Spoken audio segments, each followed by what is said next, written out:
जय Hind. GS study S history में आपका स्वागत है। दोस्तों, मैं आशा करता हूं कि आप सभी लोग बेहतरीन, स्वस्थ और मस्त होंगे और अपने पढ़ाई को आप लोग अच्छे से कर रहे होंगे। आप सभी लोगों का परिवार बेहतरीन, स्वस्थ और मस्त होगा।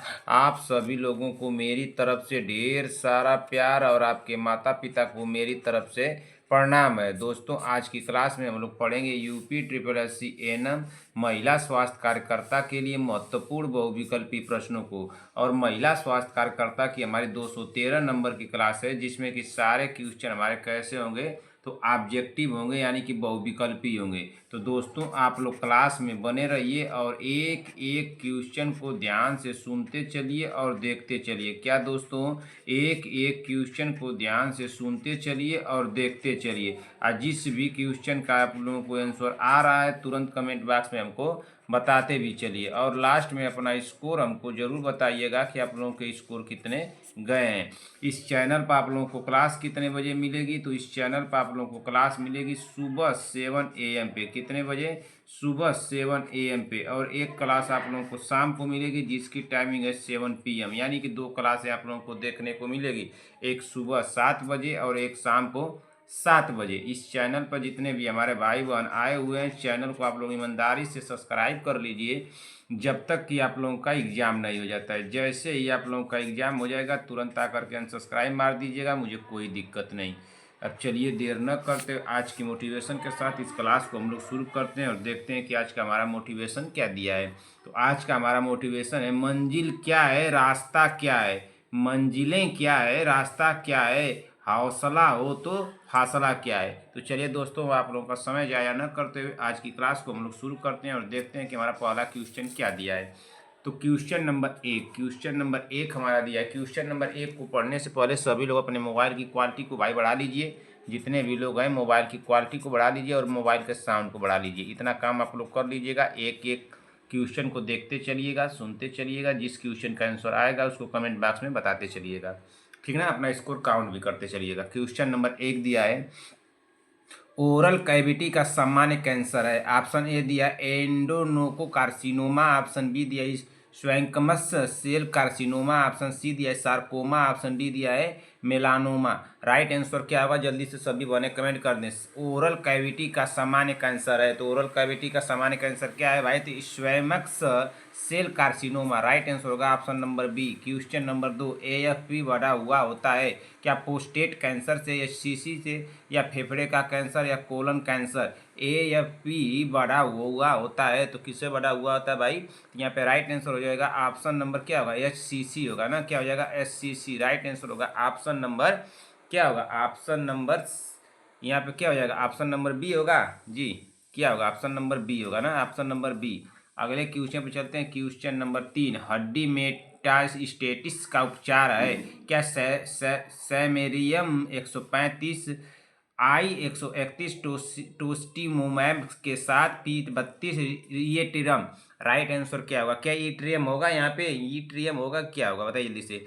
हड्डी मेटास्टेटिस का उपचार है तो क्या है? सैमेरियम 135। राइट आंसर होगा यहाँ पे ऑप्शन नंबर ए होगा। क्या हो जाएगा? Option number A. अगले क्वेश्चन पे चलते हैं। क्वेश्चन नंबर 4, क्वेश्चन नंबर 4 को पढ़िए। क्या पूछा है कि एक स्टाफ नर्स के रूप में आप सोरियासिस वाले मरीज की देखभाल कर रही हैं। सैलिसिलिक एसिड निर्धारित है, इस दवा से सिस्टमिक विषाक्तता का संकेत है। श्वसन में कमी होगा, या कान में घंटी बजना, कब्ज, दस्त। राइट आंसर क्या होगा?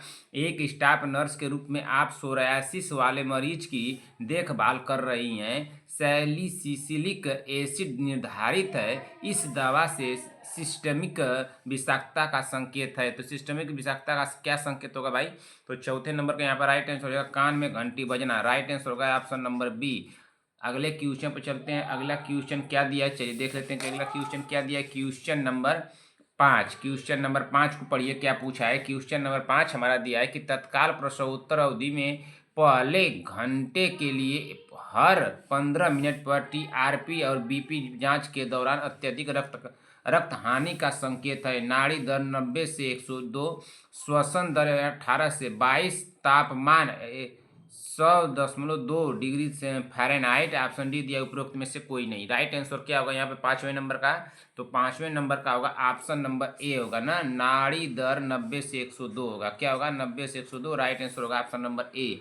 क्वेश्चन नंबर 6 पे पढ़िए। आईसीयू में एमआई मरीज में कार्डियोजेनिक शॉक के विकास का संकेत है। तो बैडिकार्डिया होगा, रक्तचाप में वृद्धि, ओलिगोरिया होगा, या गर्म और लाल त्वचा। राइट आंसर क्या होगा भाई?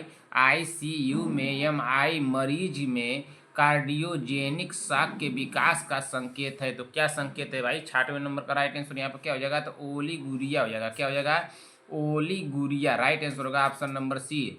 अगले क्वेश्चन पे चलते हैं। Question number 7। 12 महीने के सामान्य बच्चे की अपेक्षित लंबाई है। तो क्या 45 सेंटीमीटर, 50 सेंटीमीटर, 75 सेंटीमीटर या 100 सेंटीमीटर? 12 महीने के सामान्य बच्चे की अपेक्षित लंबाई है। तो 12 महीने के सामान्य बच्चे की अपेक्षित लंबाई कितनी होगी भाई? यहाँ पे 7वें नंबर का, तो यहाँ पे होगा 75 सेंटीमीटर। क्या होगा? 75 सेंटीमीटर लगा दिया जाए। कितना लगा दिया जाए बताइए आप लोग जल्दी से। राइट आंसर होगा ऑप्शन नंबर सी। अगले क्वेश्चन पे चलते हैं। अगला क्वेश्चन दिया है क्वेश्चन नंबर 8। त्वचा पर तेल रगड़ने की प्रक्रिया जिससे स्थानिक प्रभाव उत्पन्न होता है कहलाती है। क्या इंजेक्शन, इनहेलेशन, इंकक्शन या इन्फ्यूजन? राइट आंसर क्या होगा भाई? 8वें नंबर का पूछा क्या है कि त्वचा पर तेल रगड़ने की प्रक्रिया रगड़ने की क्रिया जिससे स्थानिक प्रभाव उत्पन्न होता है कहलाती है। तो क्या कहलाती है भाई? तो 8वें नंबर का राइट आंसर होगा इनकंक्शन ना। क्या कहलाती है? इनकंक्शन। राइट आंसर होगा यहाँ पे ऑप्शन नंबर सी। अगले क्वेश्चन पे चलते हैं। Question number 9। क्वेश्चन नंबर 9 पे चलिए क्या दिया है? क्वेश्चन नंबर 9 हमारा दिया है कि कीमोथेरेपी पर ल्यूकेमिया मरीज में ना, कीमोथेरेपी पर ल्यूकेमिया मरीज में एनीमिया, थ्रोम्बोसाइटोपेनिया, ल्यूकोपेनिया और निचले पेट का तीव्र दर्द पाया जाता है, सही निदान है। तो सही निदान क्या होगा? अपेंडिसाइटिस होगा, या ल्यूकेमिक कोलाइटिस होगा, या परफेरिनेशन पेरिटोनाइटिस होगा, या न्यूट्रोपेनिक कोलाइटिस होगा। इसमें राइट आंसर क्या हो जाएगा भाई? क्वेश्चन क्या पूछ रहा है? क्वेश्चन पूछ रहा है कीमोथेरेपी पर ल्यूकेमिया मरीज में एनीमिया, थ्रोम्बोसाइटोपेनिया, ल्यूकोपेनिया और निचले पेट का तीव्र दर्द पाया जाता है, सही निदान है। तो सही निदान क्या हो जाएगा यहाँ पे? तो यहाँ पे होगा न्यूट्रोपेनिक कोलाइटिस होगा। क्या होगा? Neutropenic colitis. राइट आंसर हो जाएगा option number D. Question number 10। Chemotherapy से थ्रोम्बोसाइटोपेनिया विकसित होने पर नर्सिंग देखभाल की सर्वोच्च प्राथमिकता है। तो सर्वोच्च प्राथमिकता क्या होगी? दिन में 3 बार चलना, प्लेटलेट काउंट की निगरानी, ऑप्शन सी दिया तापमान की निगरानी, ऑप्शन डी दिया पैथोलॉजिकल फ्रैक्चर की निगरानी। राइट आंसर क्या हो जाएगा? सभी बने कमेंट कर दें। Question number 10। कीमोथेरेपी से थ्रोम्बोसाइटोपेनिया विकसित होने पर नर्सिंग देखभाल की सर्वोच्च प्राथमिकता है। तो सर्वोच्च प्राथमिकता क्या है भाई? 10वें नंबर का, तो यहाँ पे होगा प्लेटलेट काउंट की निगरानी। राइट आंसर हो जाएगा ऑप्शन नंबर बी। अगले क्वेश्चन पे चलिए। Question number 11।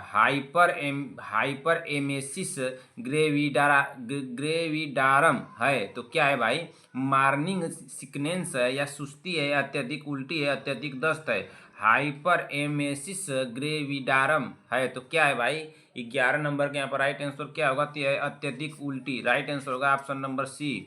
अगले क्वेश्चन में चलते हैं। Question number 13। संयोजी ऊतक का घातक ट्यूमर है। क्या सार्कोमा, कार्सिनोमा, ऑस्टियोमा या ग्लूकोमा? तो राइट आंसर क्या होगा? संयोजी ऊतक का घातक ट्यूमर है। तो संयोजी ऊतक का घातक ट्यूमर क्या है? तो सार्कोमा है। राइट आंसर होगा यहाँ पे ऑप्शन नंबर ए। अगले क्वेश्चन पे चलते हैं। अगला क्वेश्चन क्या दिया है? क्वेश्चन नंबर 13 हो गया। क्वेश्चन नंबर 14 पे चलते हैं। क्वेश्चन नंबर 14 चलिए देखते हैं क्या दिया है भाई। क्वेश्चन नंबर 14 ना, रुक जाइए। क्वेश्चन नंबर 14 थोड़ा देख लेते हैं भाई, थोड़ा समय लगेगा पेपर सेट करने में, रुक जाइए। Question number 14। क्वेश्चन नंबर 14 पढ़िए। 47XXY कैरियोटाइप किस स्थिति में पाया जाता है? क्या डाउन सिंड्रोम की स्थिति में, क्लाइनीफेल्टर सिंड्रोम की स्थिति में, एडवर्ड सिंड्रोम या पाटाउ सिंड्रोम? 47XXY कैरियोटाइप किस स्थिति में पाया जाता है? तो किस स्थिति में पाया जाता है भाई? 14 नंबर का दिया होगा क्लाइनीफेल्टर सिंड्रोम की स्थिति में पाया जाता है। राइट आंसर हो जाएगा यहाँ पे option number B. Question number 15। Question number 15 को पढ़िए क्या पूछा है। क्वेश्चन नंबर 15 हमारा पूछा है गर्भाशय ध्रुवीयता है। तो गर्भाशय ध्रुवीयता क्या है? क्या श्रम के दौरान दो गर्भाशय खंडों के बीच न्यूरोस्क्यूलर असंगत? ऑप्शन बी दिया है श्रम के दौरान दो गर्भाशय खंडों के बीच न्यूरोकेमिकल असंगति। ऑप्शन सी दिया है श्रम के दौरान दो गर्भाशय खंडों के बीच न्यूरोमस्कुलर सामंजस्य। ऑप्शन डी दिया है श्रम के दौरान दो गर्भाशय खंडों के बीच मस्कुलर असंगति। अब राइट आंसर क्या होगा, सभी लोग कमेंट कीजिए। तो क्वेश्चन नंबर 15 का, तो क्वेश्चन नंबर 15 यहाँ पर राइट आंसर हो जाएगा ऑप्शन नंबर ए हो जाएगा। क्या हो जाएगा, ऑप्शन नंबर ए गर्भाशय ध्रुवीयता है। तो क्या है, श्रम के दौरान दो गर्भाशय खंडों के बीच न्यूरोमस्कुलर असंगति है। राइट आंसर हो जाएगा यहाँ पे ऑप्शन नंबर ए। अगले क्वेश्चन पर चलिए, क्वेश्चन नंबर क्या दिया है, क्वेश्चन नंबर 16। क्वेश्चन नंबर 16 हमारा दिया है कि स्तन कैंसर की पुष्टि की जाती है। तो स्तन कैंसर की पुष्टि कैसे की जाती है भाई, ब्रेस्ट सेल्फ एग्जामिनेशन से या मैगोग्राफी से या छाती का एक्सरे से, या डी दिया है fine needle aspiration. Right answer क्या हो जाएगा, स्तन कैंसर की पुष्टि की जाती है। तो स्तन कैंसर की पुष्टि कैसे की जाती है भाई, स्तन कैंसर की पुष्टि कैसे की जाती है, तो की जाती है फाइन नीडल एस्पिरेशन से। किससे, फाइन नीडल एस्पिरेशन से। राइट आंसर होगा यहाँ पे option number D. Question number 17, question number 17 को पढ़िए। क्या दिया है, 50 वर्षीय पुरुष में अचानक सांस फूलना, सीने में दर्द, टैकीकार्डिया, साइनोसिस और जुगुलर वेन डिसेंटेंशन पाया जाता है, संभावित निदान है। तो संभावित निदान क्या होगा, तीव्र एमआई दिया जाएगा, या ब्रोंकियल अस्थमा का तीव्र दौरा, stroke, pulmonary embolism. Right answer क्या होगा, 50 वर्षीय पुरुष में अचानक सांस फूलना, सीने में दर्द और क्या है, टैकीकार्डिया, साइनोसिस और जुगुलर वेन डिसेंटेंशन पाया जाता है, संभावित निदान होगा। संभावित निदान क्या हो सकता है यहाँ पे, तो यह होगा पल्मोनरी एम्बोलिज्म होगा। क्या होगा, पल्मोनरी एम्बोलिज्म। राइट आंसर हो जाएगा ऑप्शन नंबर डी। अगले क्वेश्चन पे चलते हैं। अगला क्वेश्चन क्या दिया है, क्वेश्चन नंबर 18। क्वेश्चन नंबर 18 को पढ़िए, क्या पूछा है। क्वेश्चन नंबर 18 हमारा दिया है, पढ़िए क्वेश्चन नंबर 18 को। हाजकिन लिम्फोमा में सबसे सामान्य प्रभावित क्षेत्र है। तो क्या है, पीठ, गर्दन, छाती, कुल्ला। हाजकिन लिम्फोमा में सबसे सामान्य प्रभावित क्षेत्र है। तो सबसे सामान्य प्रभावित क्षेत्र क्या हो जाएगा भाई यहाँ पे 18 नंबर का, तो 18 नंबर का यहाँ पे हो जाएगा गर्दन। क्या हो जाएगा, गर्दन। राइट आंसर हो जाएगा option number B. Question number 19, question number 19 को पढ़िए। वयस्क को आयरन इंजेक्शन दिया जाता है। ओ आर्म में इंट्राडर्मल, आर्म में सबक्यूटेनियस, ग्लूटियल में जेड ट्रैक्ट इंट्रामस्कुलर, डेल्टाइड में इंट्रामस्कुलर। राइट आंसर क्या हो जाएगा, जल्दी से आप लोग कमेंट कीजिए। तो क्वेश्चन नंबर 19 पूछा गया है, वयस्क को आयरन इंजेक्शन दिया जाता है। तो वयस्क को आयरन इंजेक्शन कहाँ दिया जाता है भाई, तो ये दिया जाता है इग्ल्यूटियल में जेड ट्रैंक इंट्रामस्कुलर ना। राइट आंसर हो जाएगा ऑप्शन नंबर यहाँ पे सी। अगले क्वेश्चन चलिए, क्वेश्चन नंबर 20। निम्नलिखित में से कौन सा आइसोटोनिक फ्लूइड नहीं है। तो कौन सा नहीं है भाई, 0.9% normal saline, Ringer lactated. Option C दिया 5% dextrose in water. Option D दिया 5% dextrose in normal saline. Right answer क्या होगा, राइट आंसर क्या होगा, सभी लोग कमेंट करें। क्वेश्चन नंबर 20 पूछा, क्या निम्नलिखित में से कौन सा आइसोटोनिक फ्लूइड नहीं है। तो कौन सा आइसोटोनिक फ्लूइड नहीं है भाई, तो 20वें नंबर का यहाँ पे राइट आंसर हो जाएगा ऑप्शन नंबर क्या होगा, 5% dextrose in water. Right answer हो जाएगा option number C. Question number 21, question number 21 को पढ़िए। क्या दिया है, क्वेश्चन नंबर 21 दिया, एडीएचडी के उपचार में प्रयुक्त नॉन सिंटमेलुलेट दवा है। तो कौन सा है भाई, एंटोमैक्सेटाइन, डेक्सएम्फेटामाइन या फेनिडेट ना। ऑप्शन डी दिया पीमोजाइड। राइट आंसर क्या होगा, एडीएचडी के उपचार में प्रयुक्त नॉन सिस्टमेलुलेट ना, सिस्टमुलेट दवा है। तो सिस्टमुलेट दवा कौन सी है, एडीएचडी के उपचार में प्रयुक्त नॉन सिस्टमुलेट दवा है। तो कौन सी दवा है भाई, 21 नंबर का, तो यहाँ पे हो जाएगा एटोमैक्सेटाइन ना होगा। क्या होगा, एटोमैक्सेटाइन। राइट आंसर हो जाएगा ऑप्शन नंबर ए। अगले क्वेश्चन चलिए, क्वेश्चन नंबर 22। मल्टीपल माइलोमा में मूत्र में पाया जाने वाला प्रोटीन है। क्या फाइब्रोनेक्टिन है, इलास्टिन है या बेस जोन्स प्रोटीन है या कोलेजन है।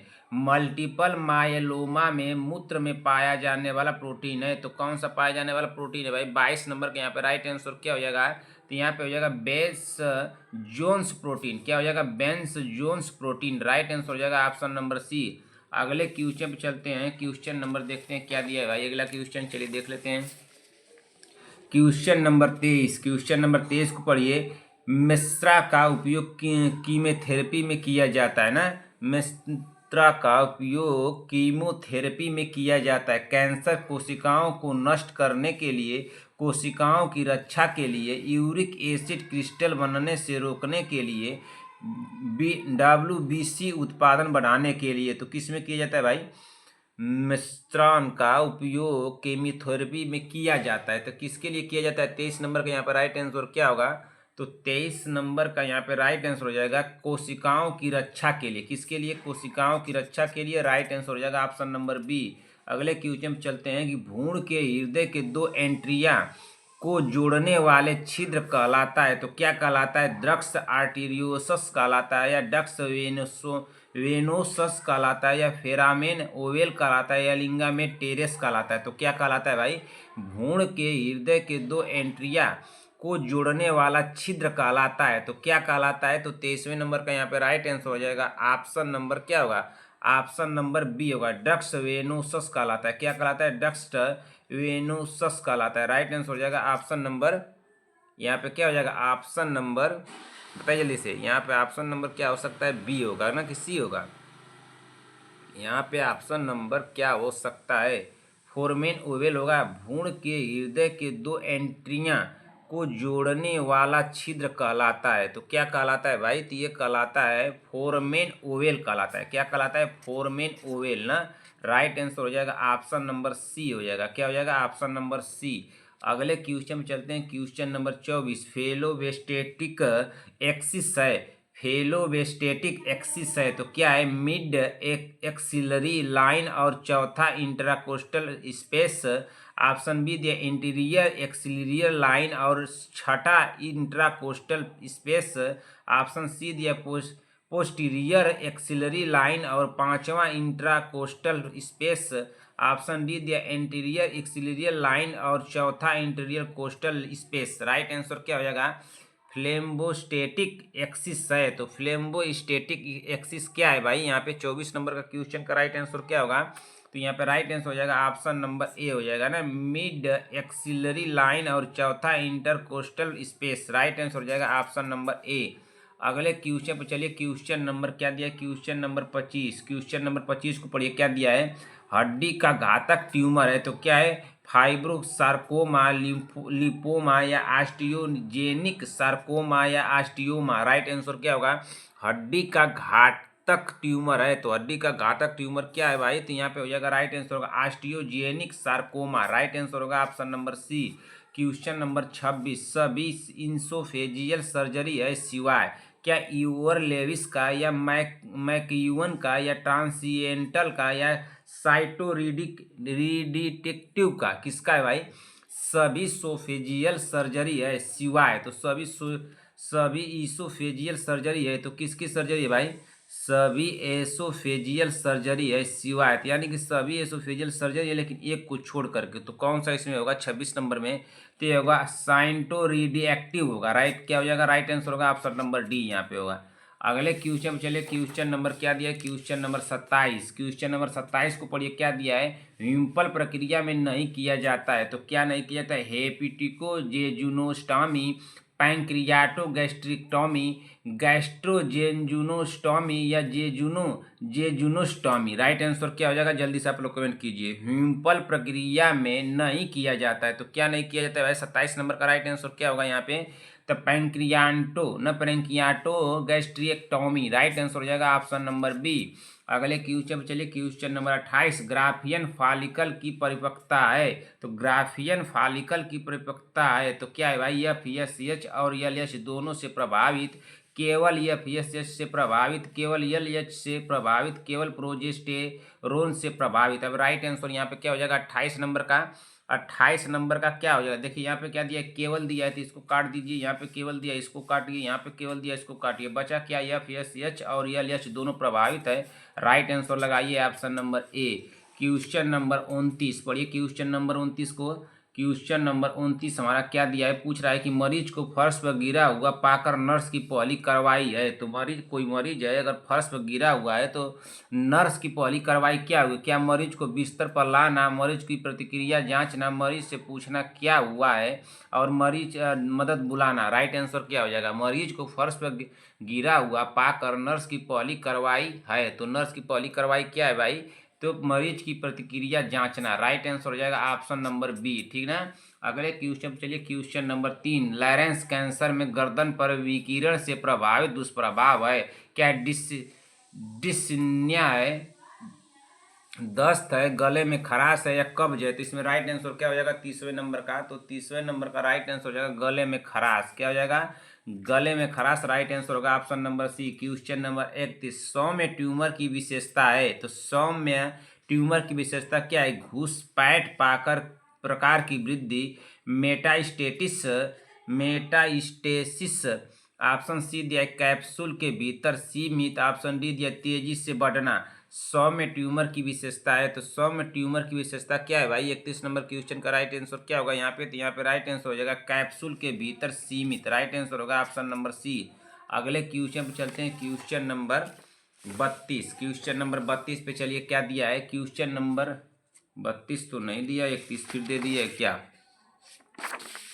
चलिए अगले क्वेश्चन पे चलते हैं, अगला क्वेश्चन क्या दिया है, चलिए देख लेते हैं अगला क्वेश्चन क्या दिया है। तो देखिए अगला क्वेश्चन भी 31 दे दिया है। क्वेश्चन नंबर 31 को पढ़िए, सभी फीडिंग ट्यूब है सिवाय, क्या राइवल्स ट्यूब या फ्रेंका ट्यूब या पीजी ट्यूब या टी ट्यूब। तो राइट आंसर क्या हो जाएगा, सभी फीडिंग ट्यूब है सिवाय। तो सभी फीडिंग ट्यूब है सिवाय, तो किसके सिवाय भाई, सिवाय शब्द को यहाँ पे ध्यान दीजिए। तो यहाँ पे राइट आंसर हो जाएगा 31 नंबर का ऑप्शन नंबर क्या होगा, बताइए ऑप्शन नंबर डी होगा ना, टी ट्यूब होगा। क्या हो जाएगा, टी ट्यूब हो जाएगा। राइट आंसर होगा ऑप्शन नंबर डी। अगले क्वेश्चन पे चलिए, क्वेश्चन नंबर 32। क्वेश्चन नंबर 32 को पढ़िए, क्या पूछा है कि परिवार द्वारा मारे जाने का झूठा स्थिर विश्वास कहलाता है। तो क्या कहलाता है, भव्यता का भ्रम, उत्पीड़न का भ्रम, निहिलिस्टिक विकार या अपराध बोध का भ्रम। राइट आंसर क्या होगा, ये तो आप लोगों को मैं कराया हूँ, क्वेश्चन थोड़ा सा घुमाया गया, आप लोग कर सकते हैं भाई, जल्दी से कीजिए। परिवार द्वारा मारे जाने का झूठा स्थिर विश्वास कहलाता है, तो क्या कहलाता है 32 नंबर का, तो यहाँ पे राइट आंसर हो जाएगा उत्पीड़न का भ्रम होगा। क्या होगा, उत्पीड़न का भ्रम। राइट आंसर होगा option number B. Question number 33, chemotherapy के 9 दिन बाद सेप्टिक शॉक का संकेत है। तो क्या संकेत है भाई, फ्लैशिंग, कम ऑक्सीजन सेचुरेशन, हल्का निम्न बीपी, हल्का बुखार, ठंडा लगना, टैकीकार्डिया, उच्च तापमान, ओलिगुरिया, निम्न बीपी, उच्च बुखार, सामान्य बीपी, श्वसन में वृद्धि। अब राइट आंसर क्या होगा, सभी लोग कमेंट कर दें। 33 नंबर क्वेश्चन का राइट आंसर क्या होगा, सभी लोग कमेंट कीजिए। तो पूछा गया कीमोथेरेपी के 9 दिन बाद से सेप्टिक शॉक का संकेत है। तो सेप्टिक शॉक का संकेत क्या होगा, यहाँ पे 33 नंबर का राइट आंसर हो जाएगा ऑप्शन नंबर क्या होगा, सी, उच्च तापमान, ओलिगुरिया, निम्न बीपी। राइट आंसर हो जाएगा option number C. Question number 34, moniliasis का कारण है। तो मेनिलिएसिस का कारण क्या है, कैंडिडा एलेम्बिकास, टेटिनिया कुरिस, स्टेफिलोकोकस आरियस या गोनोकोकी। राइट आंसर क्या होगा, मेनिलिएसिस का कारण है। तो मेनिलिएसिस का क्या कारण है भाई, 34 नंबर का यहाँ पे राइट आंसर क्या होगा, तो कैंडिडा एल्बिकास होगा। क्या होगा, कैंडिडा एल्बिकास। राइट आंसर होगा option number A. Question number 35, निम्नलिखित में से कौन सा ट्यूमर मार्कर नहीं है। ट्यूमर मार्कर नहीं है, कौन सा नहीं है भाई, एसिड फास्फेटेज, बीटा HCG या ऑप्शन सी दिया है बीटा 2 माइक्रोग्लोब्यूलिन, ऑप्शन डी दिया अल्फा फेटोप्रोटीन। राइट आंसर क्या होगा, जल्दी से आप लोग कमेंट कीजिए। क्वेश्चन नंबर 35 क्या पूछ रहा है कि निम्नलिखित में से कौन सा ट्यूमर मार्कर नहीं है। तो कौन सा ट्यूमर मार्कर नहीं है, तो ये है एसिड फास्फेटेज। राइट आंसर होगा ऑप्शन नंबर यहाँ पे ए हो जाएगा। क्या हो जाएगा, ऑप्शन नंबर ए होगा। अगले क्वेश्चन पर चलते हैं, अगला क्वेश्चन क्या दिया है, क्वेश्चन नंबर 36। क्वेश्चन नंबर 36 को पढ़िए, क्या पूछा है। क्वेश्चन नंबर 36 हमारा पूछ रहा है कि टैमाक्सीफेन लेते समय तुरंत रिपोर्ट करने योग्य दुष्प्रभाव है। क्या सुनने की हानि, सिर दर्द, दृष्टि परिवर्तन, भूख न लगना। टैमाक्सीफेन लेते समय तुरंत रिपोर्ट करने योग्य दुष्प्रभाव है। तो क्या है भाई, 36 नंबर क्वेश्चन का यहाँ पर राइट आंसर हो जाएगा दृष्टि परिवर्तन है। क्या है? दृष्टि परिवर्तन। राइट आंसर होगा option number C. Question number 37, pleural effusion में छाती ड्रेन डालने का सामान्य स्थान है। प्लूरल एम्फ्यूजन में छाती ड्रेन डालने का सामान्य स्थान है। तो क्या? Second intercostal space mid clavicular line. Option B दिया है seventh intercostal space mid clavicular line. Option C दिया है फाइव्थ इंट्राकोस्टल स्पेस मिड स्किलियर लाइन। ऑप्शन डी दिया है fifth intercostal space vertebral column के पास। राइट आंसर क्या होगा भाई 37 नंबर का? तो 37 नंबर का यहाँ पे राइट आंसर होगा ऑप्शन नंबर सी, फाइव इंट्राकोस्टल ना intercostal, five intercostal space mid axillary line. Right answer हो जाएगा ऑप्शन नंबर यहाँ पे सी हो जाएगा। क्या हो जाएगा? Option number C. Question number 38, question number 38 को पढ़िए। युग्मनज यानी कि जाइगोट क्या है? तो जाइगोट क्या है भाई? क्या निषेचित अंडाणु है, अपरिपक्व भ्रूण है, या नाल का हिस्सा है, गर्भाशय की परत है? तो इसमें राइट आंसर क्या होगा? यह क्वेश्चन मैं आप लोगों को कराया हूँ, बताइए जल्दी से।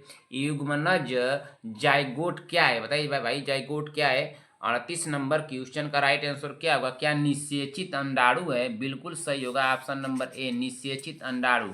अगले क्वेश्चन चलिए, क्वेश्चन नंबर 39, लंबर पंचर कहाँ किया जाता है? तो लंबर पंचर कहाँ किया जाता है भाई? जल्दी से आप लोग कमेंट कीजिए। तो लंबर पंचर कहाँ किया जाता है? क्या L4 L5 कशेरुकाओं के बीच में किया जाता है?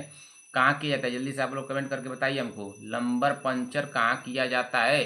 क्या L4 L5 कशेरुकाओं के बीच किया जाता है, L5 S1 कशेरुकाओं के बीच किया जाता है, L3 L4 कशेरुकाओं के बीच किया जाता है, या उपरोक्त सभी? तो लंबर पंचर कहाँ किया जाता है भाई?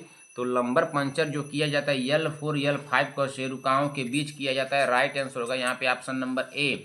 अगले क्वेश्चन पे चलिए, क्वेश्चन नंबर 40, द्वितीय श्रेणी सेकेंड डिग्री के बेड शोर में किनका इंट्रावालमेंट होता है? इनवाल्वमेंट होता है। तो किसमें होता है भाई? क्या डर्मिस और उपचर्म ऊतक में, एपिडर्मिस और डर्मिस में, उपचर्म ऊतक और मांसपेशियां? ऑप्शन डी दिया है उपरोक्त सभी। अब राइट आंसर क्या होगा 40 नंबर का? सभी लोग कमेंट करें। द्वितीय श्रेणी सेकेंड डिग्री के बेड शोर में किनका इन्वॉल्वमेंट होता है? तो किनका इन्वॉल्वमेंट होता है भाई 40 नंबर क्वेश्चन का? यहाँ पे राइट आंसर क्या होगा? तो 40 नंबर का होगा ऑप्शन नंबर एपिडर्मिस और डर्मिस होगा। क्या होगा? एपिडर्मिस और डर्मिस। राइट आंसर हो जाएगा ऑप्शन नंबर बी। अगले क्वेश्चन में चलते हैं। क्वेश्चन नंबर 40 हो गया। क्वेश्चन नंबर 41, क्वेश्चन नंबर 41 को पढ़िए। क्या दिया है? क्वेश्चन नंबर 41 में दिया, बच्चे का पोस्टीरियर फंटानेल कब बंद होता है? बच्चे का पोस्टीरियर फंटानेल कब बंद होता है? क्या 2 से 3 वर्ष पे, 2 से 3 सप्ताह पे, 2 से 3 दिन पे, या 2 से 3 महीने पे? तो कब बंद होता है भाई? जल्दी से बताइए कब बंद होता है। 41 नंबर क्वेश्चन का राइट आंसर यहाँ क्या हो जाएगा? तो 2 से 3 महीने पे बंद हो जाता है ना। राइट आंसर हो जाएगा option number D. Question number 42, निम्न में से किसके लिए वैक्सीन उपलब्ध नहीं है? क्या HIV के लिए, HIV के लिए, HIV के लिए, पोलियो के लिए, इनमें से कोई नहीं? निम्न में से किसके लिए वैक्सीन उपलब्ध नहीं है? तो किसके लिए वैक्सीन उपलब्ध नहीं है भाई? 42 नंबर का राइट आंसर यहाँ पे क्या हो जाएगा? तो HIV के लिए वैक्सीन उपलब्ध नहीं है। राइट आंसर हो जाएगा ऑप्शन नंबर बी हो जाएगा। क्या हो जाएगा? Option number B. Question number 43, spinal tap को और किस नाम से जाना जाता है? तो स्पाइनल टैप को और किस नाम से जाना जाता है भाई? जल्दी से आप लोग कमेंट कीजिए। तो स्पाइनल टैप को और किस नाम से जाना जाता है? क्या प्लूरल टैप के नाम से, या एब्डामिनल टैप के नाम से, लंबर पंचर के नाम से, या सभी? स्पाइनल टैप को और किस नाम से जाना जाता है? तो इसको किस नाम से जाना जाता है? तो लंबर पंचर के नाम से जाना जाता है। राइट आंसर हो जाएगा option number C. Question number 44, chest X ray से कौन सी स्थिति का निदान नहीं होता है? क्या निमोनिया का, इंटरस्टिशियल लंग डिजीज का, या हृदय विफलता का, या कोशिका ट्यूमर का? तो चेस्ट एक्सरे से कौन सी स्थिति का निदान नहीं किया जाता है? तो कौन सी स्थिति का निदान नहीं किया जाता है भाई? तो कोशिका ट्यूमर का निदान नहीं किया जाता है। राइट आंसर हो जाएगा ऑप्शन नंबर डी होगा यहाँ पे। क्या हो जाएगा? Option number D. अगले क्वेश्चन पे चलिए, क्वेश्चन नंबर 45, ओरल कैविटी का सबसे सामान्य कैंसर है? क्या है? एडोनोकार्सिनोमा, स्क्वैम्स सेल कार्सिनोमा, सार्कोमा, या मेलानोमा? राइट आंसर क्या होगा? ओरल कैविटी का सबसे सामान्य कैंसर है बताइए संगीता पटेल जी, इसका राइट आंसर क्या होगा? ओरल कैविटी का सबसे सामान्य कैंसर क्या है? सीमा देवी जी बताइए जल्दी से, इसका राइट आंसर क्या हो सकता है 45 नंबर का? भाई 45 नंबर का यहाँ पे होगा ऑप्शन नंबर क्या होगा? स्वयंकस ना, स्वयंमस सेल सार कार्सिनोमा होगा ना, क्या होगा? कार्सिनोमा। राइट आंसर हो जाएगा यहाँ पे ऑप्शन नंबर बी होगा। क्या ऑप्शन नंबर बी होगा कि कुछ और होगा? जल्दी से आप लोग कमेंट करके बताइए। 45 नंबर का 45 हो गया। चलते हैं 46 नंबर पे। 46 नंबर को पढ़िए, क्या दिया है? एएफपी बढ़ा हुआ पाया जाता है तो प्रोस्टेट कैंसर में, या हेपेटोसेलुलर कार्सिनोमा, या फेफड़े का कैंसर, या कोलन कैंसर। राइट आंसर क्या होगा? एएफपी बढ़ा हुआ पाया जाता है। तो एएफपी बढ़ा हुआ पाया जाता है तो कब पाया जाता है भाई? 46 नंबर का राइट आंसर क्या होगा? तो हेपेटोसेलुलर कार्सिनोमा। राइट आंसर हो जाएगा ऑप्शन नंबर बी। अगले क्वेश्चन चलते हैं, क्वेश्चन नंबर 47। हड्डी में मेटास्टेटिस का उपचार है? क्या सैमेरियम 153 या iodine 131 P32 yttrium? Right answer क्या होगा? हड्डी में मेटास्टेटिस का उपचार है तो हड्डी में मेटास्टेटिस का उपचार क्या है? तो सैमेरियम 135। राइट आंसर होगा यहाँ पे ऑप्शन नंबर ए। क्वेश्चन, सारे क्वेश्चन आप लोगों को कंफ्यूज करेंगे। क्वेश्चन अब नंबर 48। अब लेकिन इससे भी अब कठिन तो नहीं देगा, अब इतना ही रहना चाहिए। ये तो हम लोग का चल रहा है मॉडल पेपर, तो आप तो इससे कठिन नहीं देना चाहिए। जितना हो सके इतना ही हमको लग रहा है कि लगेगा। एक आध दो था तो वो भी आप लोगों को करा ही दिया हूँ, दो चार ठे और करा दूंगा, उतना में तो हो जाना चाहिए। 200-300 और करा दूंगा क्वेश्चन, उतना में हो जाएगा ना मॉडल पेपर आप लोगों का। सोरायसिस के मरीजों को सैलिसिलिक एसिड दिया गया है। सिस्टेमिक विषाक्तता का संकेत कौन सा है? क्या श्वसन में कमी, कान में घंटी बजना, कब्ज, दस्त? राइट आंसर क्या होगा? सोरायसिस के मरीज को सैलिसिलिक एसिड दिया गया है तो सिस्टमिक विषाक्तता का संकेत कौन सा है? तो सिस्टमिक विषाक्तता का संकेत क्या होगा भाई? 48 नंबर का राइट आंसर यहाँ पे क्या हो जाएगा? तो 48 नंबर का राइट आंसर, कान में घंटी बजना। राइट आंसर होगा option number B. Question number 49। प्रसवोत्तर अवधि में अत्यधिक रक्त हानि का संकेत कौन सा है? तो कौन सा है भाई? नाड़ी दर 90 से 102, श्वसन दर 18 से 22, तापमान 102 डिग्री फ़ारेनहाइट, उपरोक्त में से कोई नहीं। राइट आंसर क्या होगा 49 नंबर का? तो 49 नंबर का बताइए जल्दी से यहाँ पे क्या हो सकता है? तो नाड़ी दर 90 से 102। राइट आंसर हो जाएगा option number A. Question number 50। MI मरीज में कार्डियोजेनिक शॉक का संकेत है तो क्या है? बैडिकार्डिया, बढ़ा हुआ रक्तचाप, ओलिगुरिया, या गर्म व लाल त्वचा? एमआई मरीज में कार्डियोजेनिक शॉक का संकेत है तो कार्डियोजेनिक शॉक का संकेत क्या होगा यहाँ पे? तो यहाँ पे हो जाएगा ओलिगुरिया। क्या हो जाएगा? ओलिगुरिया। राइट आंसर होगा ऑप्शन नंबर सी। अगले क्वेश्चन चलिए 49-50 हो गया। अगले पे चलिए 50 के बाद कौन सा क्वेश्चन दिया है? 50-51। चलिए क्वेश्चन नंबर 51 को पढ़िए। 12 महीने के बीच अपेक्षित लंबाई है तो 45 सेंटीमीटर, 50 सेंटीमीटर, 75 या 100 सेंटीमीटर? तो कितना होगा 51 नंबर का?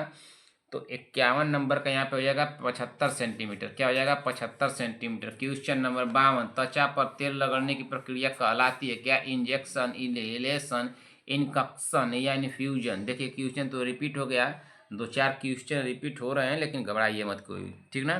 त्वचा पर तेल रगड़ने की प्रक्रिया कहलाती है तो त्वचा पर तेल रगड़ने की प्रक्रिया क्या कहलाती है? इनकंक्शन कहलाती है। क्या कहलाती है? इनकंक्शन ना। राइट आंसर हो जाएगा यहाँ पे ऑप्शन नंबर सी होगा।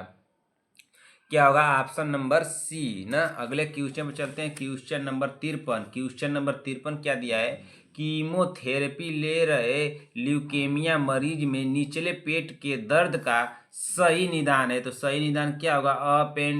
अपेंडिसाइटिस होगा, या ल्यूकेमिक कोलाइटिस होगा, या पेरिटोनाइटिस होगा, या न्यूट्रोपेनिक कोलाइटिस होगा? राइट आंसर क्या होगा? सभी बने कमेंट करें। राइट आंसर क्या होगा 53 नंबर का? जल्दी से आप लोग कमेंट कर दीजिए। तो आप लोग को समय दिया जाता है 10 सेकेंड का, जल्दी से कमेंट कीजिए।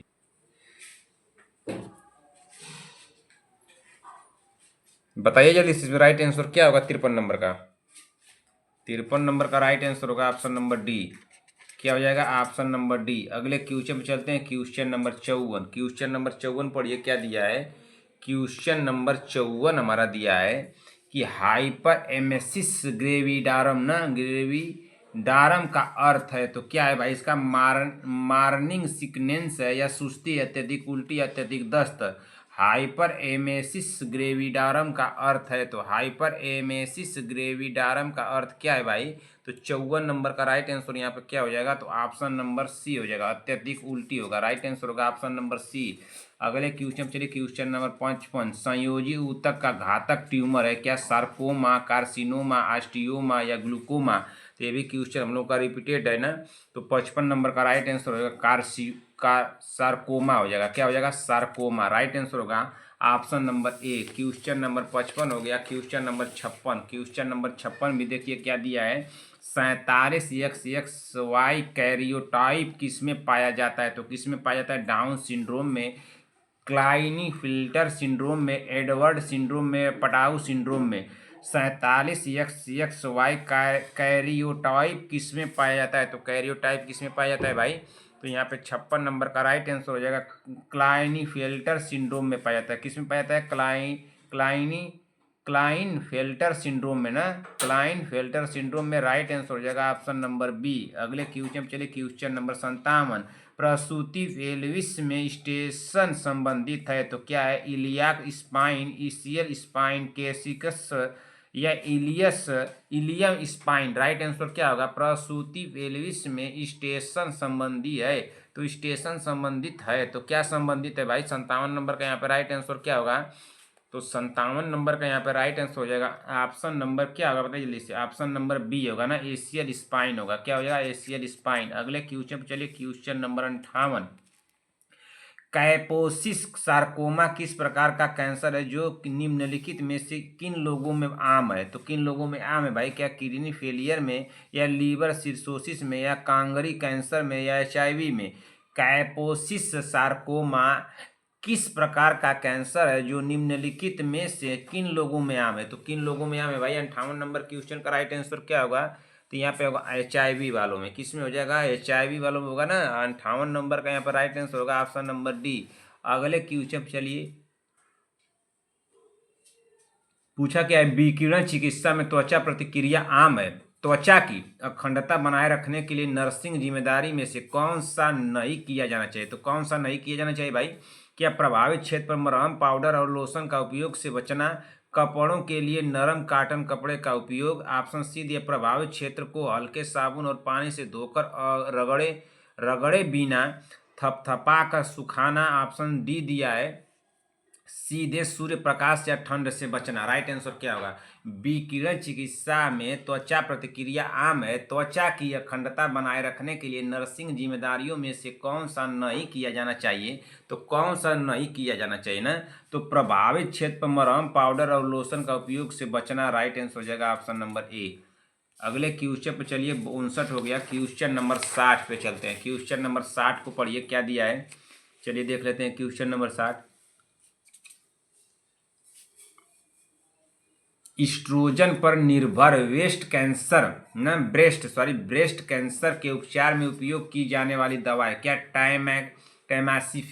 टैमाक्सीफेन है, या क्लोमीफेन साइट्रेंट है, या एस्ट्रोजन है, या एड्रियामाइसिन है? तो कौन सा है भाई? एस्ट्रोजन पर निर्भर ब्रेस्ट कैंसर के उपचार में उपयोग की जाने वाली दवा है। तो कौन सा उपयोग की जाने वाली दवा है भाई? 60 नंबर यहाँ पे क्या हो जाएगा? 60वें नंबर क्वेश्चन का राइट आंसर क्या होगा? जल्दी से आप लोग बता दीजिए। तो 60वें नंबर क्वेश्चन का राइट आंसर क्या होगा? तो 60वें नंबर का होगा टैमासिफिकेशन होगा। क्या होगा? टैमासिफिकेशन होगा। एस्ट्रोजन पर निर्भर न ब्रेस्ट कैंसर का उपचार में उपयोग की जाने वाली दवा है, तो टैमासीफेन होगा ना, टैमासीफेन होगा। राइट आंसर होगा ऑप्शन नंबर ए होगा। 61 नंबर पे चलिए, एक 25 वर्षीय महिला कैंसर का शीघ्र पता लगाने के तरीकों के बारे में पूछती है। नर्स सबसे कम उपयुक्त विधि को पहचानती है। क्या वार्षिक छाती का एक्सरे केवल यौन सक्रिय महिलाओं के लिए, वार्षिक पाप स्मीयर? ऑप्शन सी दिए, 40 वर्ष से अधिक आयु के व्यक्तियों के लिए वार्षिक डिजिटल रेक्टल परीक्षण? ऑप्शन डी दिया है, वार्षिक शारीरिक एवं रक्त जांच। अब राइट आंसर क्या होगा बताइए? क्वेश्चन क्या पूछा है, इसको समझ में आ रहा है आप लोगों को? एक 25 वर्षीय महिला कैंसर का शीघ्र पता लगाने के तरीकों के बारे में पूछती है। नर्स सबसे कम उपयुक्त विधि को पहचानती है। तो किसको पहचानती है? वार्षिक छाती का एक्सरे को पहचानती है कि केवल यौन सक्रिय महिलाओं के लिए वार्षिक पॉप स्मीयर को पहचानती है, या 40 वर्ष से अधिक आयु के व्यक्तियों के लिए वार्षिक डिजिटल रेक्टल परीक्षण पहचानती है, या वार्षिक शारीरिक एवं रक्त जांच को पहचानती है। तो किसको पहचानेगी? 61 नंबर क्वेश्चन का राइट आंसर यहाँ पे क्या हो जाएगा? तो यहाँ पे हो जाएगा वार्षिक छाती एक्सरे। राइट आंसर हो जाएगा कैंसर को 25 वर्षीय महिला कैंसर का पता लगाने के लिए तरीके के बारे में पूछती है, तो नर्स सबसे उपयुक्त विधि को पहचानती है, तो वार्षिक छाती का एक्सरे को पहचानती है। राइट आंसर होगा option number A. Question number 62, question number 62 देखिए क्या दिया है। मुनसन का संकेत किस उन्नत स्थिति की विशेषता है? क्या केराटोकोनस का, या मोतियाबिंद का, या स्ट्रैबिसम्स का, या डायबिटीज रेटिनोपैथी का? तो किसका है भाई? किसका? जल्दी से आप लोग बताइए। मुनसन का संकेत किस उन्नत स्थिति की विशेषता है? तो मुनसन का संकेत किस उन्नत स्थिति की विशेषता है? तो 62 नंबर का यहाँ पर राइट आंसर होगा केराटोकोनस का है। किसका है? केराटोकोनस का। राइट आंसर होगा ऑप्शन नंबर ए। अगले क्वेश्चन पे चलिए। 63 नंबर मेलिग्रेसी से संबंधित हाइपर कैल्सीमिया प्रायः किसके द्वारा मध्यस्थ की जाती है? क्या पीटीएच के द्वारा, पीटीएच आरपी, IL-6 के, या कैल्सिटोनिन के? मेलिग्रेसिस से संबंधित हाइपर कैल्सीमिया प्रायः किसके द्वारा मध्यस्थता की जाती है? तो किसके द्वारा मध्यस्थता की जाती है? तो 63 नंबर के यहाँ पर राइट आंसर हो जाएगा option number B, PTH RP के द्वारा मध्यस्थता की जाती है। राइट आंसर होगा ऑप्शन नंबर बी। अगले क्वेश्चन पे चलिए। क्वेश्चन नंबर 63 हो गया। क्वेश्चन नंबर 64 पे चलते हैं। क्या पूछा है? इंट्राओकुलर प्रेशर किस उपकरण से मापा जाता है? क्या आकुलोमीटर से, पेरीमीटर से, टोनोमीटर से, या मैनोमीटर से? तो इंट्राओकुलर प्रेशर किस उपकरण से मापा जाता है भाई? तो किस उपकरण से मापा जाता है? तो 64 नंबर के यहाँ पर राइट आंसर हो जाएगा टोनोमीटर से। किससे? टोनोमीटर से ना। टोनोमीटर से होगा कि मैनोमीटर? मैनोमीटर कैसे होगा? पेरीमीटर। ऑप्शन नंबर सी होगा। क्या हो जाएगा?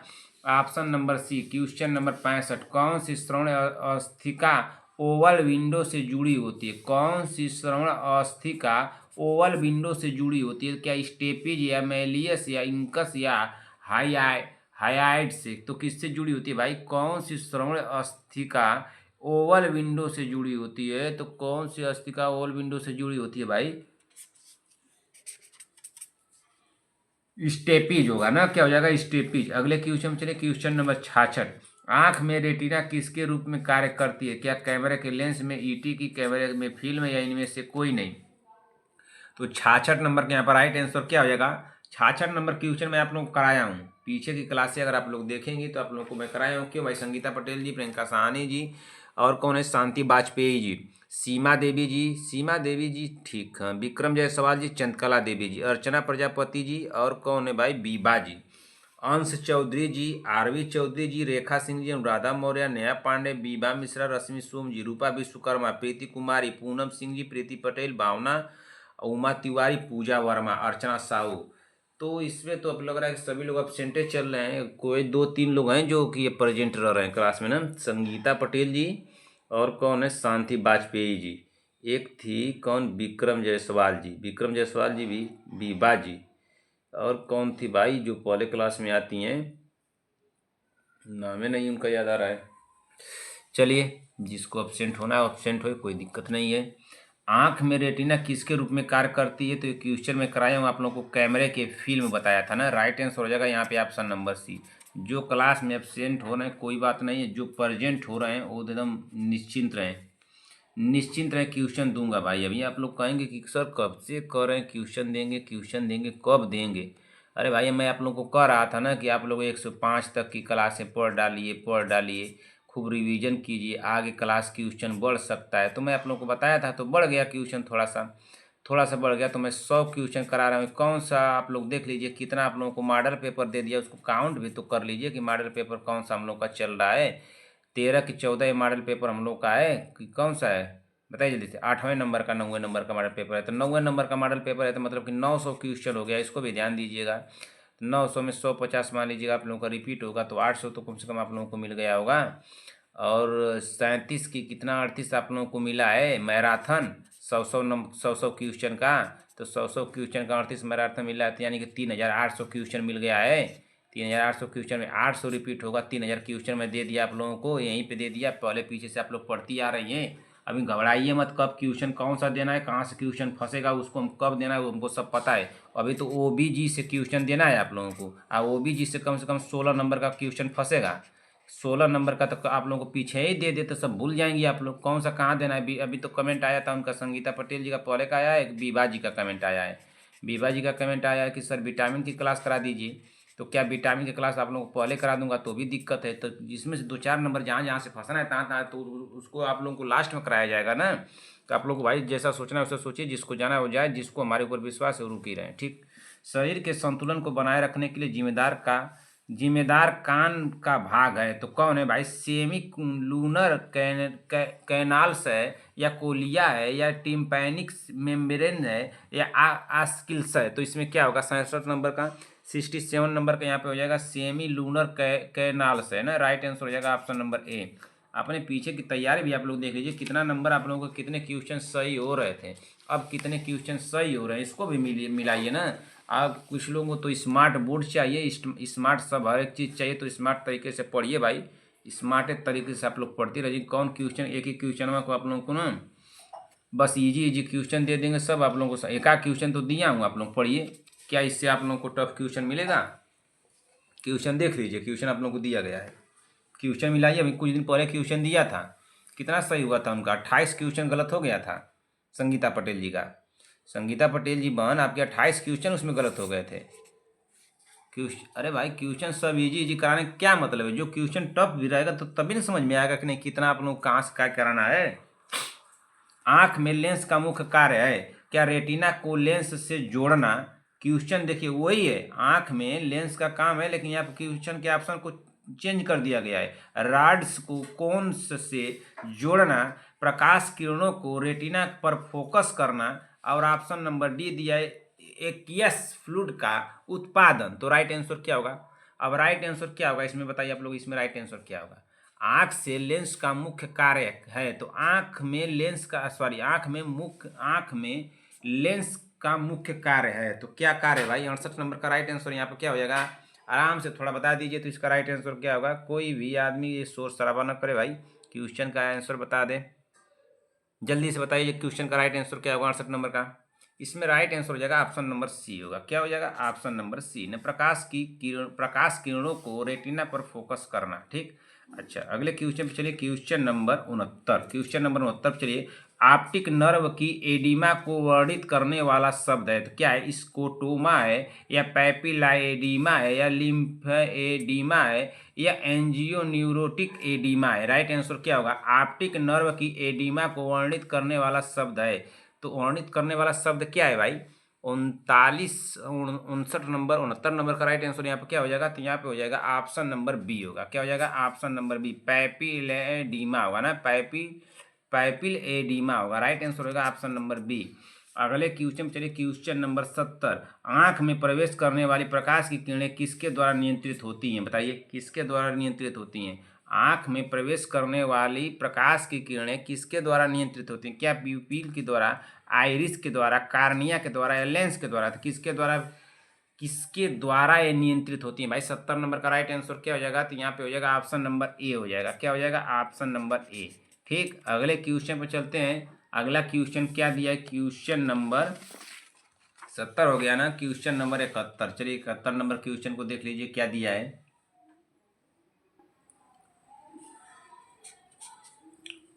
अफाकिया शब्द का अर्थ क्या है? लेंस की सूजन, लेंस की अनुपस्थिति, लेंस का बढ़ना, लेंस की बीमारी। तो 71 नंबर का राइट आंसर यहाँ पे क्या हो जाएगा?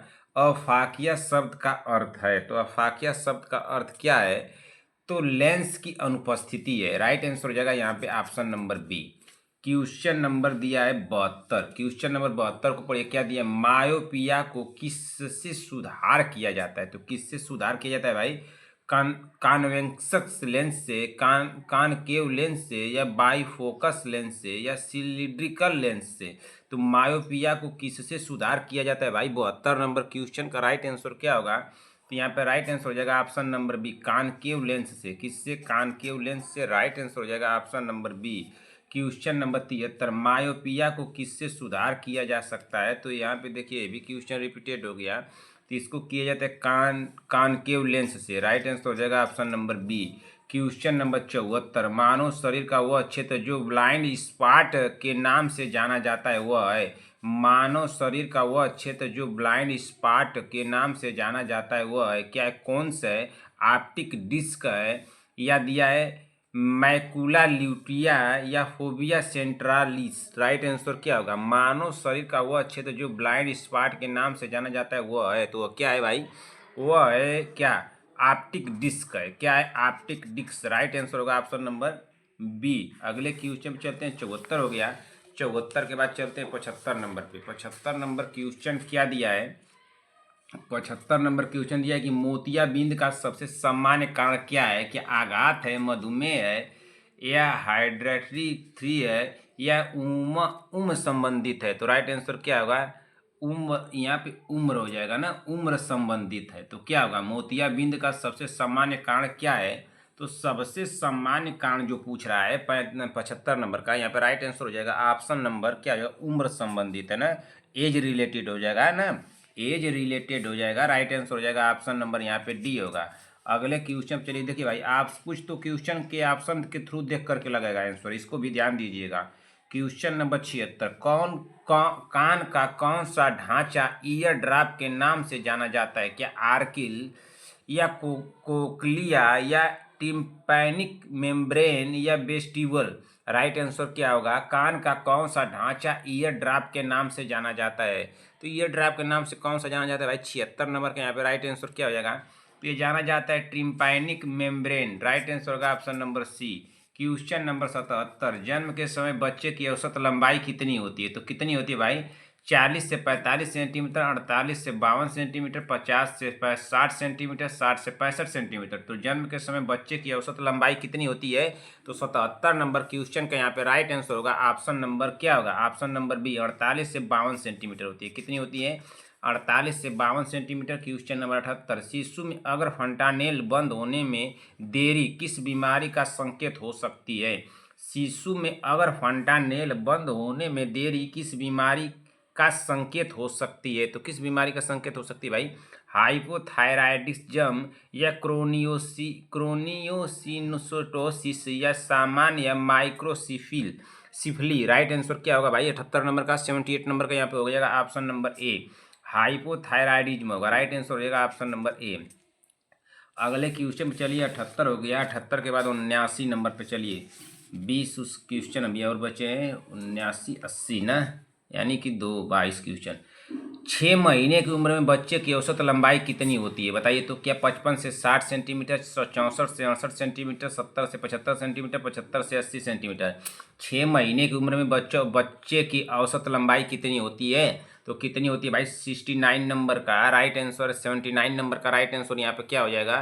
तो ये होती है कितनी? 64 से 68 सेंटीमीटर। राइट आंसर होगा ऑप्शन नंबर बी। एक क्वेश्चन इस तरह से क्वेश्चन आएगा तो कंफ्यूजन करेगा भाई। संगीता पटेल जी, सीमा देवी जी, आप लोग ध्यान दीजिए। और कौन एक भाई, एक बहन हमारी पढ़ रही हैं, 2 ही 3 लोग तो पढ़ ही रही हैं, अब तो सब लोग तो एब्सेंटे हो गए। बीबा जी, विक्रम जायसवाल, संगीता पटेल जी, सीमा देवी जी, एक लोग और हैं। 1 वर्ष 12 महीने की उम्र में, मतलब कि उम्र में बच्चे की औसत लंबाई कितनी होती है? तो 60 से 65 सेंटीमीटर, 65 से 70 सेंटीमीटर, 72 से 70 सेंटीमीटर, 80 से 85 सेंटीमीटर। तो कितनी होती है?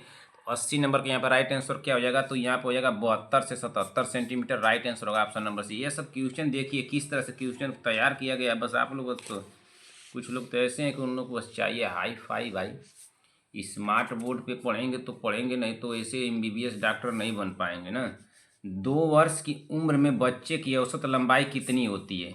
70 से 75 सेंटीमीटर, 85 से 90 सेंटीमीटर, 92 से 97 सेंटीमीटर, 100 से 105 सेंटीमीटर। एक ही जगह सारे सेंटीमीटर को मैं कर दिया हूँ। एक से यहाँ पे सेंटीमीटर देख लीजिए, यहाँ पे सेंटीमीटर, यहाँ पे सेंटीमीटर, यहाँ पे सेंटीमीटर, यहाँ पे 3 वर्ष है, यहाँ पे 2 वर्ष है, यहाँ पे 1 वर्ष है, यहाँ पे 6 महीने है। तो आप लोगों को सोचना चाहिए कि एक ही जगह से कन्फ्यूजन भी दूर हो रहा है, लेकिन क्या किया जाए। चलिए, 2 वर्ष की उम्र में बच्चे की औसत लंबाई कितनी होती है? तो 2 वर्ष की उम्र में बच्चे की औसत लंबाई कितनी होती है? 81 नंबर का यहाँ पे क्या होगा भाई संगीता पटेल जी, बन बताइए तो। 81 नंबर का यहाँ पे होगा 85 से 90 सेंटीमीटर। ऑप्शन नंबर बी सही होगा। चलिए अगले क्वेश्चन पे चलिए। क्वेश्चन नंबर 82, 3 वर्ष की उम्र में बच्चे की औसत लंबाई कितनी होती है? 80 से 85 सेंटीमीटर, 85 से 90 सेंटीमीटर, 92 से 97 सेंटीमीटर, 100 से 105 सेंटीमीटर। 3 वर्ष की उम्र में बच्चे की औसत लंबाई कितनी होती है? तो कितनी होती है 82 नंबर का? तो यहाँ पे हो जाएगा 92 से 97 सेंटीमीटर। लगाइए ऑप्शन नंबर सी।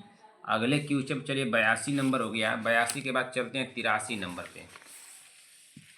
83 नंबर पे चलिए, सारे आप लोगों को सेंटीमीटर आज क्लियर कर दूंगा मैं। यहाँ पे क्या पूछा है? 5 वर्ष की उम्र में बच्चे की औसत लंबाई कितनी होती है? क्या 90 से 95 सेंटीमीटर, 95 से 100 सेंटीमीटर, 105 से 110 सेंटीमीटर, 115 से 120 सेंटीमीटर। 83 क्या दिया है? 5 वर्ष की उम्र में बच्चे की औसत लंबाई कितनी होती है? तो कितनी होती है भाई? तो ये होती है 105 से 110 सेंटीमीटर। राइट आंसर हो जाएगा ऑप्शन नंबर सी।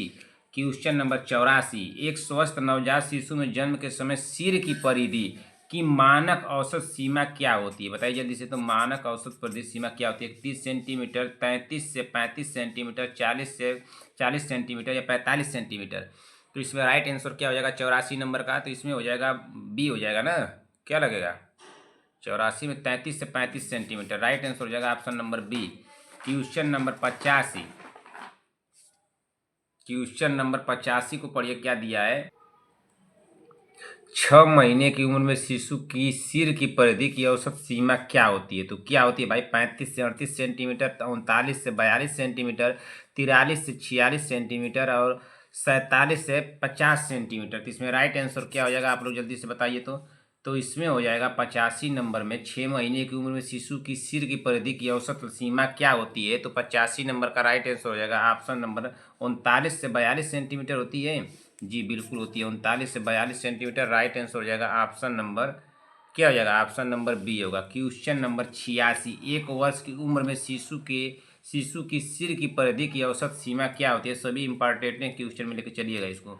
38 से 41 सेंटीमीटर, 41 से 43 सेंटीमीटर, 44 से 47 सेंटीमीटर, 48 से 51 सेंटीमीटर। तो यहाँ पे क्या लगा दिया जाए? 86 नंबर में क्या लगा दिया जाए? तो 86 नंबर में 44 से 47 सेंटीमीटर होती है। राइट आंसर हो जाएगा ऑप्शन नंबर सी। अगले क्वेश्चन चलते हैं। 1 वर्ष की उम्र में शिशु की सिर की परिधि की औसत सीमा क्या होती है? तो 44 से 47 सेंटीमीटर होती है। राइट आंसर होगा ऑप्शन नंबर सी। अगले क्वेश्चन पे चलिए। क्वेश्चन नंबर 86 हो गया। क्वेश्चन नंबर 87 पे चलिए। क्वेश्चन नंबर 87 क्या पूछा है? जन्म के समय बच्चे के सिर और छाती की परिधि में क्या अंतर होता है? बताइए तो। बच्चे के जन्म के समय बच्चे के सिर और छाती की परिधि में क्या अंतर होता है? सिर छोटा होता है, सिर बड़ा होता है, दोनों बराबर होते हैं, छाती बड़ी होती है। राइट आंसर क्या हो जाएगा 87 नंबर का? तो यहाँ पे राइट आंसर होगा सिर बड़ा होता है ना। राइट आंसर हो जाएगा ऑप्शन नंबर बी। अगले क्वेश्चन चलिए। क्वेश्चन नंबर 88, 3 माह की आयु में बच्चा सामान्यतः कौन सा पड़ाव प्राप्त करता है? तो कौन सा पड़ाव प्राप्त करता है भाई? सहारे से चलना, कुछ देर सिर को रोक लेना या बिना सहारे सीढ़ी चढ़ना, अंगूठे और तर्जनी से वस्तुएं पकड़ना। अब राइट आंसर क्या होगा 88 नंबर का? 88 नंबर का कुछ देर सिर रोक लेना। राइट आंसर हो जाएगा option number B. Question number 89, 6 माह की आयु में बच्चा कौन सा विकासात्मक पड़ाव हासिल करता है? 6 माह की आयु में बच्चा कौन सा विकासात्मक पड़ाव हासिल करता है भाई? बिना सहारे खड़ा होना, स्वयं। देखिए क्वेश्चन कैसे पूछा है, क्वेश्चन का देखिए अभी अभी आप लोगों को समझ में आ गया। बिना सहारे खड़ा होना, स्वयं खाने का प्रयास या कुछ समय बिना सहारे बैठना, सहारे से चलना। अब राइट आंसर यहाँ पे क्या हो जाएगा 89 नंबर का? तो कुछ समय बिना सहारे के बैठना। क्वेश्चन क्या पूछा है? 6 माह की आयु में बच्चा कौन सा विकासात्मक पड़ाव हासिल करता है? तो कुछ समय बिना सहारे के बैठना। क्वेश्चन घुमा देगा एग्जामिनर, समझ में नहीं आएगा आप लोगों को। आप लोगों को क्या मिलेगा कहीं पढ़ेंगे तो? किस उम्र में बच्चा बिना सहारे के बैठने लगता है ना? किस उम्र में बच्चा बिना सहारे के बैठने लगता है। लेकिन अगर क्वेश्चन घुमा दे एग्जामिनर कि 6 माह की आयु में बच्चा कौन सा विकासात्मक पड़ाव हासिल करता है, तब क्या होगा? तब तो अब कन्फ्यूज हो जाएंगे आप लोग। तो भाई अब देखिए, आप लोगों को जो समझ में आया वो कीजिए, हम तो जैसे समझ में आ रहा है हम आप लोगों को ऐसे क्वेश्चन दे रहा हूँ। इसका राइट आंसर होगा ऑप्शन नंबर सी। क्वेश्चन घुमाएगा इस बार एग्जामिनर, देखिएगा आप लोग क्वेश्चन कराया हुआ क्वेश्चन आप लोगों को समझ में नहीं आएगा। अगर जो भाई नहीं दिया ध्यान देगा यहाँ पे, वो तो जा करके बस पढ़ता ही रहे। जलने के मरीज में आईसीयू में कब भर्ती करना चाहिए? तो क्या 10% से कम? जलने के मरीज को आईसीयू में कब भर्ती करना चाहिए? क्या 10% से कम जला हो तब, या 20% से अधिक, या केवल प्रथम डिग्री, या केवल रासायनिक जलन? तो इसमें राइट आंसर क्या हो सकता है? 90 नंबर का राइट आंसर। पहले तो इसमें ये बताइए कौन सा नहीं होगा, पहले बताइए कि कौन सा नहीं होगा। पहले देखिएगा, जब केवल शब्द आ गया तो समझिए कि 85% 80% गलत है। यहाँ पे क्या है? केवल है, इसको भी काटिए। दो तो काट दिए हम लोग, अब इसमें दो में लगाना है। क्या 10% से कम लगा दें या 20% से अधिक? तो जलने के मरीज को आईसीयू में कब भर्ती करना चाहिए? तो कोई जला हुआ मरीज है उसको आईसीयू में कब भर्ती कर देना चाहिए? या थोड़ी 10% जल जाए तब, या 20% से अधिक जले तब उसका शरीर? तो 90 नंबर का तो हमको लग रहा है कि 20% से अधिक अगर आदमी जल गया है, 20% से उसकी शरीर अधिक जल गई है, तो उसको भर्ती कर देना चाहिए हॉस्पिटल में, आईसीयू में। राइट आंसर हो जाएगा ऑप्शन नंबर बी। आप लोग बताइए क्या होगा, इस सही होगा? संगीता पटेल जी बहन बताइए तो जल्दी से। सीमा देवी जी, विक्रम जायसवाल जी, विक्रम जायसवाल जी कोई क्वेश्चन पूछता हूँ तो बताते क्यों नहीं भाई? विक्रम जायसवाल जी, ऐसी गलती क्यों करते हैं आप? इतने समझदार, इतने पढ़े लिखे इंसान, आप लोग ऐसी गलती करेंगे भाई तो कैसे होगा बताइए? हमारे क्लास के आप लोग सभी लोग टॉपर स्टूडेंट हैं, आप लोगों को ऐसा नहीं करना चाहिए ना।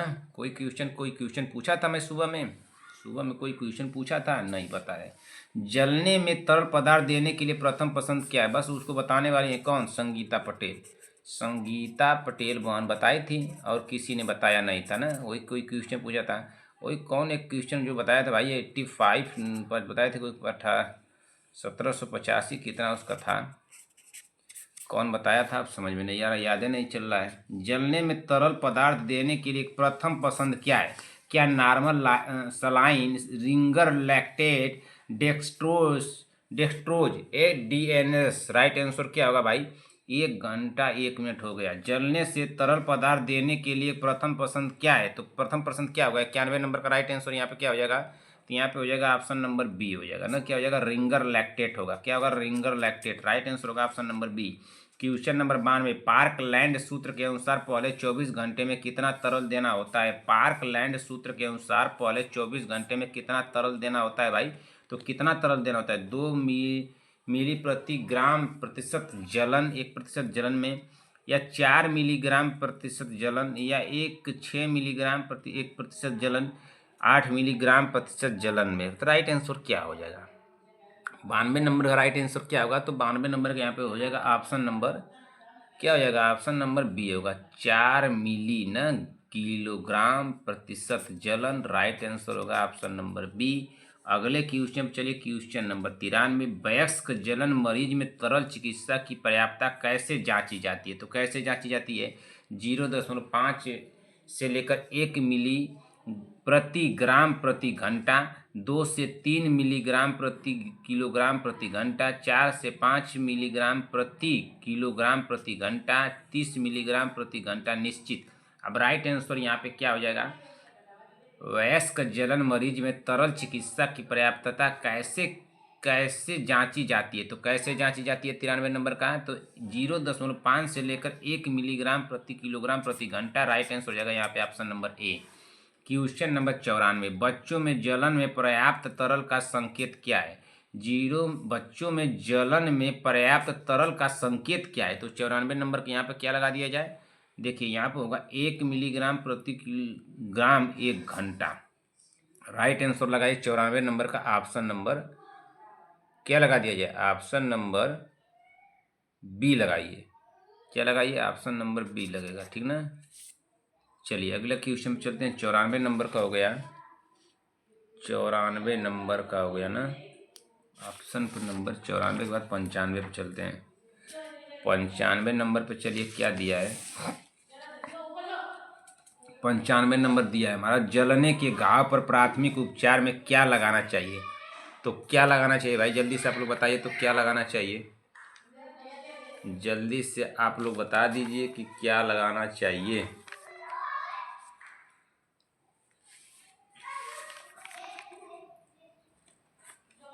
क्या टूथपेस्ट लगाया जाए कि सामयिक एंटीबायोटिक मलहम या घी या कोई दवा नहीं। जलने के घाव पर प्राथमिक उपचार में क्या लगाना चाहिए? तो क्या लगाना चाहिए भाई? 95 नंबर का यहाँ पर राइट आंसर क्या होगा? कोई दवा नहीं। राइट आंसर होगा ऑप्शन नंबर डी। ठीक, अगले क्वेश्चन पर चलते हैं। क्वेश्चन नंबर 96, नाल प्लेसेंटा का मुख्य कार्य क्या है? क्या भ्रूण को झटकों से बचाना, माँ और भ्रूण के बीच पोषक तत्वों व ऑक्सीजन का आदान प्रदान, भ्रूण की हड्डियों का निर्माण, एमनियोटिक द्रव का उत्पादन। नाल यानी प्लेसेंटा का मुख्य कार्य क्या है? इतना आसान क्वेश्चन तो आप लोग कर ही लेंगे 96 नंबर का। ये तो माँ और भ्रूण के बीच पोषक तत्व और ऑक्सीजन का आदान प्रदान करने का काम करता है नाल ना। तो राइट आंसर हो जाएगा ऑप्शन नंबर बी। ये तो अभी आप लोगों को क्वेश्चन में कई तरह से करा चुका हूँ। क्वेश्चन नंबर 97, नाल का निर्माण किन कोशिकाओं से होता है? बताइए तो इसको। नाल का निर्माण किन कोशिकाओं से होता है? केवल माँ की, केवल भ्रूण की, माँ और भ्रूण दोनों की, एमनियोटिक कोशिकाएं की। नाल का निर्माण किन कोशिकाओं से होता है? तो नाल का निर्माण किन कोशिकाओं से होता है भाई? 97 नंबर का बहुत कन्फ्यूजन करेगा क्वेश्चन 97 नंबर का। अच्छा देखिए, इसमें कौन सा नहीं होगा, पहले इसको कीजिए। केवल माँ की, केवल भ्रूण की, दो काटिए, केवल दिया है तो इसमें अब क्या हो सकता है? माँ और भ्रूण दोनों की या एमनियोटिक कोशिकाएं की? नाल का निर्माण किन कोशिकाओं से होता है? तो इसमें हो जाएगा 97 नंबर का राइट आंसर होगा ऑप्शन नंबर सी, माँ और भ्रूण दोनों की राइट आंसर होगा ऑप्शन नंबर सी। अगले क्वेश्चन चलिए, क्वेश्चन नंबर 98, नाल द्वारा कौन सा हार्मोन स्रावित होता है? तो कौन सा? इंसुलिन, एचसीजी, थायरोक्सिन या एड्रेनालिन? राइट आंसर क्या होगा? नाल द्वारा कौन सा हार्मोन स्रावित होता है? तो नाल द्वारा कौन सा हार्मोन स्रावित होता है भाई? तो ये होता है एचसीजी। कौन सा होता है? एचसीजी। राइट आंसर हो जाएगा ऑप्शन नंबर बी।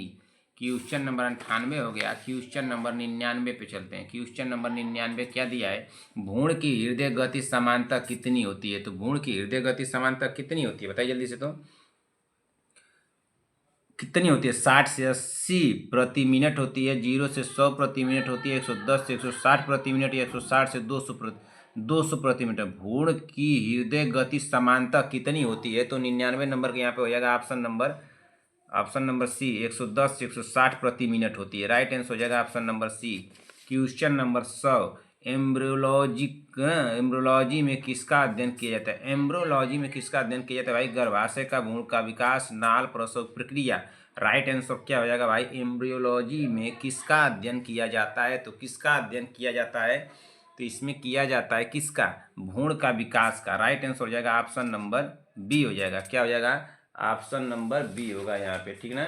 अगले क्वेश्चन चले। अगला क्वेश्चन क्या दिया है, चलिए देख लेते हैं अगला क्वेश्चन क्या दिया है। देखिए, अगला क्वेश्चन तो नहीं दिया है, यहीं पे क्वेश्चन को समाप्त क्लास को किया जाता है। 1 घंटे 6 मिनट हो गए लमसम हम लोगों को, 1 घंटे 7 मिनट हो गए। ठीक ना। 1 घंटे में 7 मिनट में बहुत, 7 मिनट तो ज़्यादा हो गए, 1 घंटे के अंदर ही समाप्त करना था। चलिए क्लास को यहीं पर समाप्त करते हैं। आप लोग जा सकते हैं भाई सभी लोग। ठीक, 1 से लेकर के 100 क्वेश्चन हम लोग किए हैं। कुछ 2-4 क्वेश्चन रिपीट थे तो उससे घबराना नहीं है। 1 से लेकर के 100 क्वेश्चन में कोई भी डाउट हो कमेंट करके आप लोग पूछ लीजिएगा। 100 में आप लोगों के स्कोर कितने गए सभी लोग हमको बताएंगे। एक बार 2.25 की स्पीड लगा के इसको देख लीजिएगा। इससे टफ अब नहीं मॉडल पेपर बन सकता है हमारे हिसाब से। ठीक ना। एक बार इसको देख लीजिएगा, कितने स्कोर गए इसको देखिएगा, स्कोर को बहुत देखिएगा। इसी स्कोर के हिसाब से अपना अनुमान लगाइए कितना नंबर आ रहा है, ईमानदारी पूर्वक ना। इसी स्कोर के हिसाब से अपना अनुमान लगाइए कि आप लोग को जो ईजी वाला होगा तो आप लोग कर लेंगे, बहुत रट चुकी हैं आप लोग ना, तो उसको तो आप लोग कर लेंगे। लेकिन जो अगर इस तरह से क्वेश्चन आ जाए तो आप लोग को इससे तो करने में कन्फ्यूजन होगी। लेकिन 200 क्वेश्चन अभी आप लोग को 200 क्या समझिए, 200 का क्वेश्चन रहेगा। लेकिन 200 क्वेश्चन में समझिए कि 150 के नियर अबाउट यानी 130 मान के चलिए। 130 क्वेश्चन आप लोग को उसमें से 70 क्वेश्चन तो आप लोग तुरंत कर लेंगे, लेकिन 130 क्वेश्चन में उसमें ऐसा मिलेगा कि समझ ही नहीं आएगा क्या पूछा है ना। 130 क्वेश्चन आप लोगों को अभी ऐसा मिलेगा कि उसमें समझ में नहीं आएगा क्या पूछा है, क्या बताना है। उसको अब कर लीजिए, उसमें स्कोर बताइए, देखते हैं फिर उसमें क्या होता है। ठीक है ना। तो उसको आप लोग कर लेते हैं, अगर उसमें अच्छा खासा स्कोर जाता है तब तो समझिए कि बहुत कल्याण हम लोग का हो गया। अब चलिए यहीं पर क्लास को समाप्त करते हैं। इसको एक बार 2.25 की स्पीड पर लगा के देख लीजिएगा। 1 से लेकर के 80 तक की क्लास को रिवीजन कर डालिए। ठीक ना। जितना मैराथन कराया हूँ उसको मैराथन को देख डालिए आप लोग, सभी मैराथन को देख डालिए। जितना मॉडल पेपर दे रहा हूँ उतना मॉडल पेपर कर डालिए। कहीं और आने जाने की जरूरत नहीं है, जितना मैं करा रहा हूँ उतना करते चलिए, जरूर कल्याण हो जाएगा आप लोगों का। अब जो सोचना है आप लोग सोचिए भाई, मैं तो अपने तरफ से अपन प्रयास कर रहा हूँ आप लोगों को। अगर क्लास आप लोगों को अच्छी लगी हो तो एक लाइक कर दीजिएगा अपनी तरफ से, अगर अच्छी लगी हो तो। अपने दोस्तों में, भाई बहनों में इसको शेयर भी कर दीजिएगा। जो भी बहनें हमारे चैनल पर पहली बार आई हैं, चैनल को ईमानदारी से सब्सक्राइब कर लीजिए जब तक कि आप लोगों का एग्ज़ाम नहीं हो जाता है। जैसे ही एग्ज़ाम हो जाएगा तुरंत आकर के अनसब्सक्राइब मार दीजिएगा, मुझे कोई दिक्कत नहीं। अगर हमारी क्लास अच्छी लगी हो तो कमेंट बॉक्स में अपना प्यार देना मत भूलिएगा। कमेंट बॉक्स में एक प्यारा सा कमेंट करके जरूर जाइएगा। आप सभी लोगों को मेरी तरफ से ढेर सारा प्यार और आपके माता पिता को मेरी तरफ से प्रणाम है। मिलते हैं ऐसी अगली क्लास में, तब तक के लिए जय हिंद, जय भारत।